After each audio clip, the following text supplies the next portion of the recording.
Good morning, good afternoon and good evening. Welcome to Smashing English. Before we start this video, be sure to subscribe because I make new videos all the time and I don't want you to miss any. So with that said, let's get on with the video.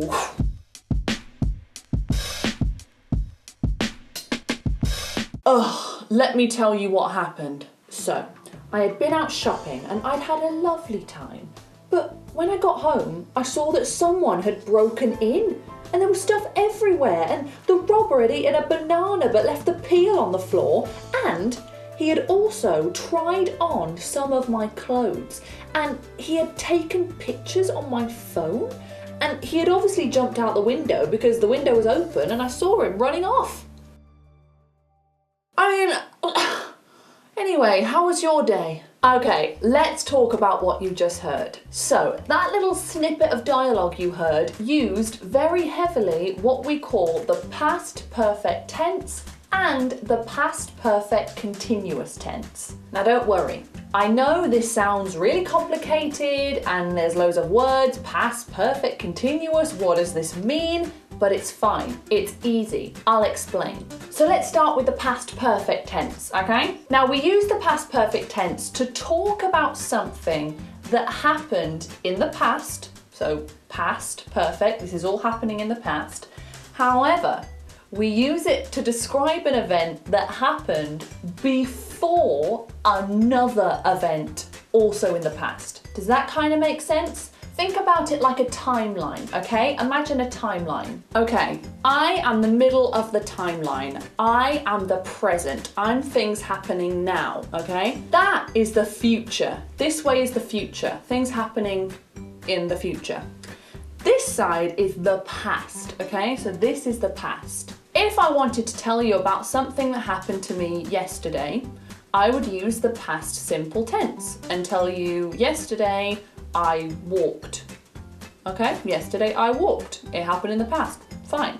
If I wanted to tell you about a sequence of events, so I wanted to tell you about something that happened before I walked, I would use the past perfect tense. It's like another jump backwards on the timeline. If I want to tell you that yesterday I arrived home, so I got home, that's in the past, it's in the past tense.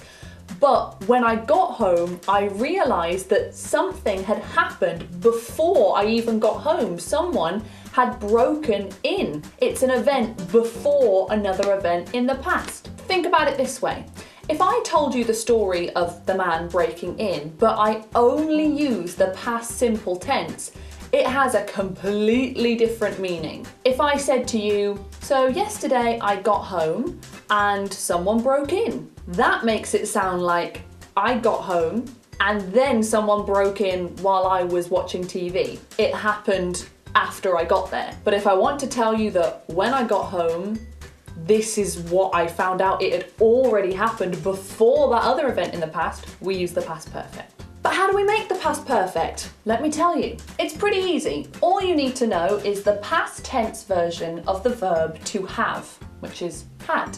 I had, she had, they had, you had, we had, doesn't matter, it's always had. And then you use the past participle of the verb you want to use. Now don't get stressed out about the word past participle. It's just a different version of the verb. So sometimes the past participle of the verb is exactly the same as how we say the verb in the past simple tense. For example, walk, we would say I walked, and we would also say I had walked. But sometimes the past participle is completely different. For example, I eat, present tense. I ate, past simple tense. I had eaten, and that's the past perfect. So you'll notice we've got eat, ate, eaten. Completely different. And unfortunately, past participles are just things you just have to learn. Unfortunately, it's really good to understand what the present tense of a verb is, how the verb changes in the past simple tense and the past participle. Sometimes they're the same and it's quite easy, but sometimes they're not. So the formula to make the past perfect tense is the subject, I, me, you, she, he, they, followed by had, and then followed by the past participle of the verb you want to talk about. Let's quickly talk about the past perfect continuous. Now, the difference between the past perfect and the past perfect continuous is that the past perfect continuous really emphasizes that an action was in progress when another action stopped it. We can also use it to emphasize a time, the amount of time that something had been happening. And the way we make it is very similar to the past perfect tense, it's just a little different. So we still start with the subject, I, she, he, blah, blah. Then we say had, again, I had, same start. Then we add been, I had been. And then whatever verb it is you want to use, you put ing on the end, like we do in the present tense. I am walking, I am singing, I am watching. That same verb form. So we get I had been singing, I had been dancing, I had been watching, blah, blah, blah, blah, blah. And let me show you some examples of how this would work in context. I had been cooking all day when I realized that I'd been making the wrong thing. So you see here, we used continuous because we're talking about a period of time. We want to exaggerate that it was happening for a certain amount of time. In this context, it's all day. And then another action, whoop, interrupts it. Goes, and then I realized I was cooking the wrong thing. It's an interruption, it stops it. I had been thinking about moving for ages, but then I finally did it. Again, we're using continuous to emphasize the length of time for ages, and then I finally did it. That's the action that stopped it. I finally actually did it. So now we know about the past perfect and the past perfect continuous. But when do we use it? Like, when do I use this? It's a lot more useful than you might think. It's a perfect way to talk about a sequence of events. If you're telling someone about more than one event in the past and you want to say, well, this happened before this, and then this happened for this certain amount of time, it's really, really useful. We don't use the past simple if you just want to talk about one event in the past that was on its own and had no relation to other things. If you're not talking about a sequence, don't use it. So you would never say, yesterday I had walked. No, because you're not talking about like another event. There's no sequence or anything. So now let's look back at the video we watched at the beginning and see if we can notice and understand why we use the past perfect. So I had been out shopping and I'd had a lovely time. So straight away it says I had been out shopping, okay? Because this is an event that happened before I got home. I had been out shopping and then I got home. Both events that happened in the past, so I need to think of some way to talk about them differently. And you'll notice we use the past perfect continuous because you are saying that I had been out shopping, blah, blah, blah, blah, blah, and then I got home. It put a stop to it.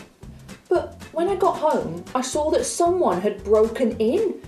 I saw that someone had broken in, okay? You see, notice the past participle of break, broken. Someone had broken in. And you'll notice as well that in this sentence, we have two different past tenses.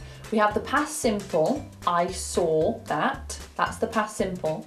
And we also have someone had broken in, and that's the past perfect. You've got to think of it almost like two separate pockets of time, okay? So I'm telling you a story and me getting home and realizing that I'd been broken into and the robber doing the breaking in are two different worlds. This happened more recently and that happened before. So we have to talk about them in different tenses. This would be the past simple, I saw that, and this is the past perfect, he had broken in. And the last little tip I'm going to give you is most native speakers will pronounce this as just a D, so they will contract it. So instead of saying he had eaten, a lot of native speakers will say he'd eaten. You know, we just put a D on the end of the subject, okay? So just listen out for that. So you might hear a lot of native speakers not saying he had eaten, they'll go he'd eaten, okay? So just be wary of that. If you feel that you have a good understanding of this tense, try to start saying it like that. Start saying he'd, she'd, they'd. Why not? Sounds more native. Do feel free to leave me any comments if you have any questions and I'll reply to them. So if you enjoyed this video, please press subscribe, and if you would like a one-on-one English lesson with me, I do provide those, and the link for that is down below. And if you'd like to follow my Instagram, the link for that is also down below as well. Thanks again for watching, and I'll see you next time. Ta-ta!